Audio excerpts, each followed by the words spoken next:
new prisoner was brought into the jail. His towering height frightened all the guards. To meet his eyes, they had to crane their necks upward. Even the warden was shocked and uneasy. The guards thought that if this man ever lost control, they would never be able to restrain him. But strangely, despite being so strong, he turned out to be very simple and humble. He was afraid of the dark and insisted on keeping the lights on all night. The warden allowed it, and the man thanked him. Nobody could have imagined that someone who behaved this way could be a murderer. When the warden checked his file, his mind grew restless. A few days earlier, a farmer's 2 daughters had suddenly disappeared. Only a drop of blood had been found. The farmer told his wife to call the police. Following the blood trail across the river, he found his daughter's toy doll. A little further away, he saw the same towering man holding his 2 daughters. Everyone was stunned by this, and even the warden began to suspect him. A few days later, another prisoner was brought in. His eyes looked innocent, like those of a naive child. Nobody paid him much attention, but the strong man observed him carefully. The police had warned that this new inmate was extremely dangerous. Suddenly, the prisoner attacked the police. Before the guards could react,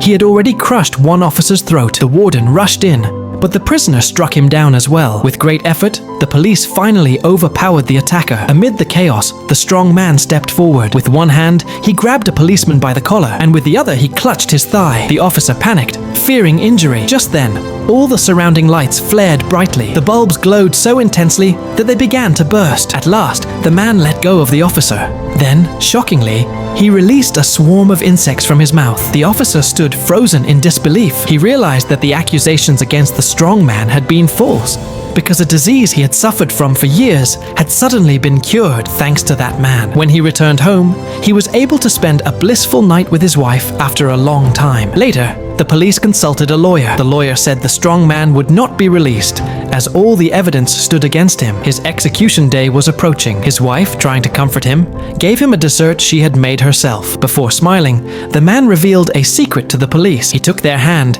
and told them he was not the real criminal. The farmer's daughters had been killed by the other prisoner who had been brought in days ago. When that man murdered the girls, the strong man had actually tried to save them. That was why the villagers had mistaken him for the killer. Hearing this, the police told him to escape, insisting that such a noble man did not deserve such a terrible punishment. But he refused. He said he was tired of seeing people in pain, tired of living.